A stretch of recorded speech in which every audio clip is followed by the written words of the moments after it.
So today we're going to be taking a look at a scenario where South America has a civil war. This is the final continent in the What If Continent Had a Civil War series. So we've already done Europe, we've done Asia, we've done Africa, we've done North America, and finally we're doing South America. I don't think doing Oceania is plausible because there just isn't that many countries there, but who knows, maybe in the future I can do something with maybe like Southeast Asia included. But anyway, all of Southeast Asia will be choosing a side and having to go to war with the opposing team. And if you guys do enjoy this video, make sure to leave a like on it and subscribe to the channel if you're new. We're on day number 6 of daily upload week, which means there's one more video after this one. YouTube recently had a weird bug where it kind of like slumped everyone's analytics, so that kind of sucks for the momentum that daily upload week had, but nonetheless I'll still be finishing out the week. And yeah, so let's go ahead and just jump right into it. Now, South America isn't composed of many countries. It's much like North America. There isn't that many countries there, but it could still make for a very interesting scenario considering that Brazil and Argentina would most likely be on opposing teams. Now that's important because they're the two strongest countries within South America. So looking at this, we can see that Brazil and Argentina will be the team captains of each side, so the red team and the blue team, and now every other country in South America has to choose a side. First off, we have Colombia joining in on the blue team and Venezuela in on the red team. It's pretty obvious. I mean, Colombia and Venezuela don't like each other. Brazil and Venezuela don't like each other. Therefore, we're gonna have Venezuela be joining in on Argentina's side because they just don't like their neighbors. Speaking of not liking their neighbors, we also have Guyana joining in on the blue team. There is a pretty large border dispute with Venezuela, so they're gonna go over to Brazil's side. As for Suriname and French Guiana, of course French Guiana will have independence in this timeline, but they're both going to the blue team as well. No reason for them to join the red team. But now it gets a little bit interesting. So we're gonna have Peru and Bolivia in on the red team. We have Chile most likely going over to the blue team. And then as for the remaining 3 countries, these guys are fairly neutral. Ecuador is the most neutral out of all of them, but Paraguay will be joining in on the red team. And from here, we're going to have Uruguay on the blue team. Uruguay will be an important battleground between Brazil and Argentina because Argentina's capital is right around there. So that's where Buenos Aires is. And then we have Uruguay's capital, which I believe is right there. And then Brazil's capital is way up here. So if Argentina wants to have a chance of winning this war, they have to go up through Uruguay, knock them out, and then up into Brazil. Whereas Brazil is going to want to take out Paraguay and northern Argentina and then focus in on Uruguay and just simply push around and capture that city. So for Argentina here, they are at a kind of disadvantage. I don't know who Ecuador would sign with, but they did fight a war with Brazil back in 1941, so they're going to go over to the blue team. So now we have South America perfectly drawn up between the red and the blue team. We have 8 members on the blue team, 5 on the red team. Now those 3 countries up north here, they really don't count as individual countries. They're not really going to like do anything individually, so if we just combine them at 1, it's 6-5. But let's go ahead and start with the fighting. Right away, Brazil's going to go ahead and try to move into Paraguay in order to do what I talked about earlier, which is capturing all this area. Their invasion goes very well as Paraguay is a under-equipped country and was not ready for this invasion.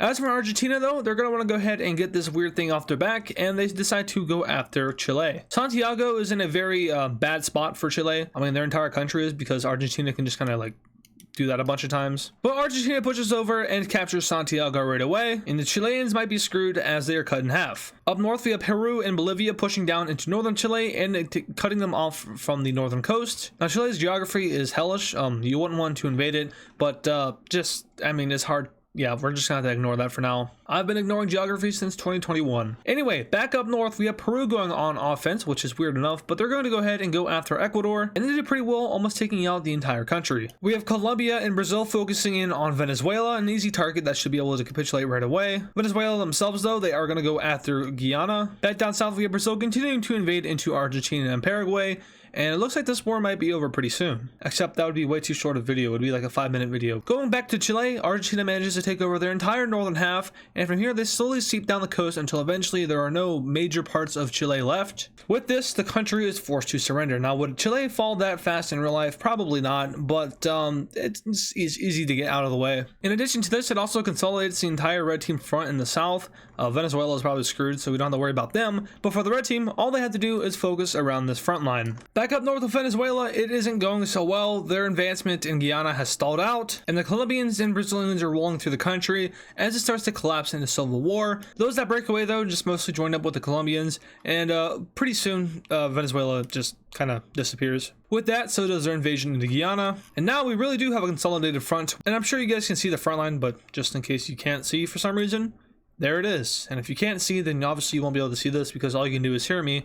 So I apologize to any of you that are blind. Although I find it extremely unlikely that anyone blind would watch these videos because they are very visual videos. Constantine, the last king of Greece, dies. Oh, that's interesting. We see Brazil's advancement into Paraguay and Argentina kind of stall out as the Argentinians are able to push them back. And in addition to this, we also see Argentina push over and capture southern Uruguay, which knocks them out of the war. And this is going to be a huge blow to Brazil because Uruguay was a very strategical point for them. Once again, all you had to do was just do that. Obviously, that is impossible, so they're going to have to go after a different strategy. And said strategy is to knock everyone else out of the war and force Argentina to surrender. Or they could just push back, but yeah, they're not going to do that. Brazilians enter into northern Bolivia and also into eastern Bolivia. I am illiterate. We have them pushing down over towards Peru in order to get to the Pacific coast. Upon seeing this, Argentina kind of pushes their troops back up in order to hold off the Brazilians, and we're met with another stalemate. As for Colombia, they're finally out of Venezuela, and we even have some Venezuelan armies kind of do some exchanging of sides. They join in on the blue team, and they're going to help out Colombia push back the Peruvians. Okay, I'm just going to stop trying to say countries' names. Like, if you're American, you're American, but if you're from Paraguay, what are you? I don't even want to know. But the Northern and South Americans are going to push into Northern Peru. Now, geography, yes, me, no, that's how I feel about it. But Peru is going to get pushed back a lot here, and we finally even have Brazil entering into Peru. I know there's a giant rainforest here, and I really don't care. It's Brazil's rainforest, and they're cutting it all down, so why does it even matter? Back down south in Uruguay, we have the Argentinians breaking through the front line and pushing up into southern Brazil now. The problem with this is that Brazil's major cities, at least in the south, are located along this coast right here. So if they lose that to Argentina, they might be in for some trouble. Of course, Brasilia is still here. There's a little bit of stuff up here, but you know, it's just like, you don't want to lose this. You know, everyone knows the big statue of Jesus going, you know, T-pose. That's where that is. And if you know where that is, you know it's probably a big city, Rio de Janeiro, of course. So if you don't know anything about geography, big Jesus statue getting captured is not good. Back up in Peru, we have even more death happening as the South Americans on the blue team are able just to pummel through the country and collapse it. And at this point, Argentina is sending their troops up to match this border and basically just hold a defensive front and try to get out of this war with their lives.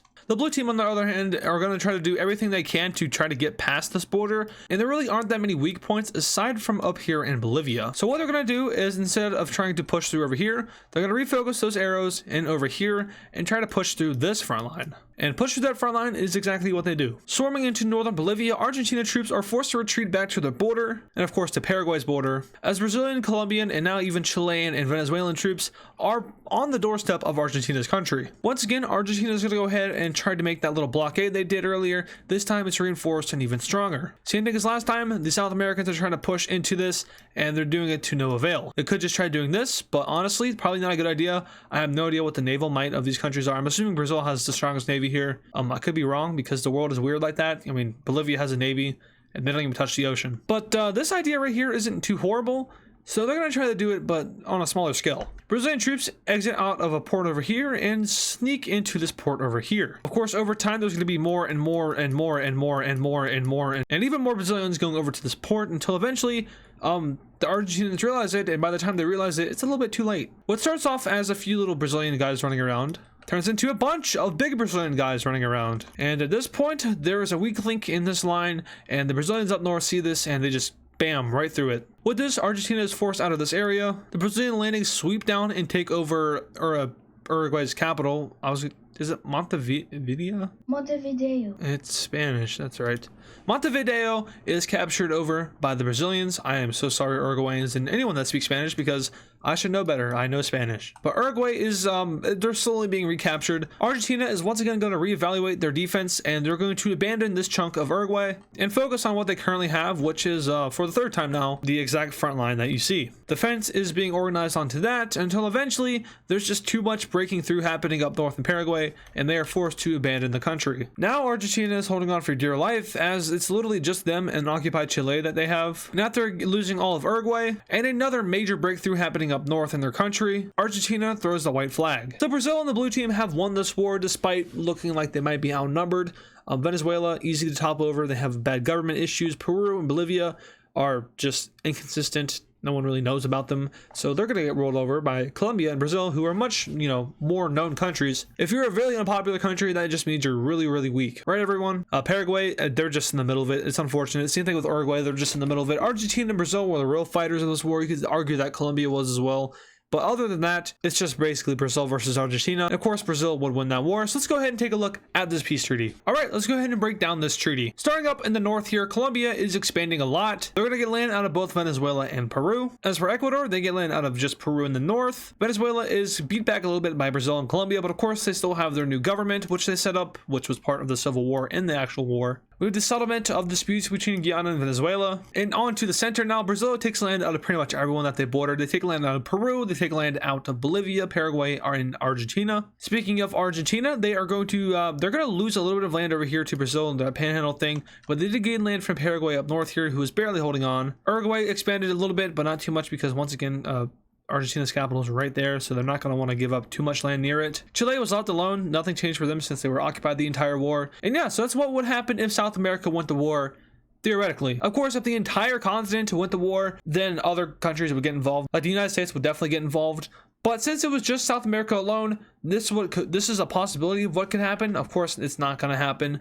South America isn't unstable enough to go into a full all-out civil war. But yeah, I hope you guys did enjoy this video. Once again, this is the Friday upload of daily upload week, so which means there's one more tomorrow. And I'm hoping that one more, which I haven't recorded it yet, but it's going to be a good one. It's new. It's something that I haven't done before. And not saying that this is something that I haven't done before. It's part of a series, so it has videos similar to it. But tomorrow's video, something that I haven't done before. It's a brand new idea, and I really hope you guys do like it. Speaking of liking things, if you like this video, like it, subscribe to the channel. 100K by the end of January. We're pushing for that. It's not a set goal, but we're just trying to get there. By the time you're seeing this, we're probably at 93,000, I would say. Somewhere in that vicinity. It's been kind of slow. I mean, it's been up, but it's been slow compared to what I thought it would be, which is 100% fine. I'm not expecting you guys to all subscribe. I mean, I am if you aren't already, but if you're like, this is your first video, go watch some other videos and then subscribe. Anyway, thank you guys for watching, and I'll see you guys in the next one.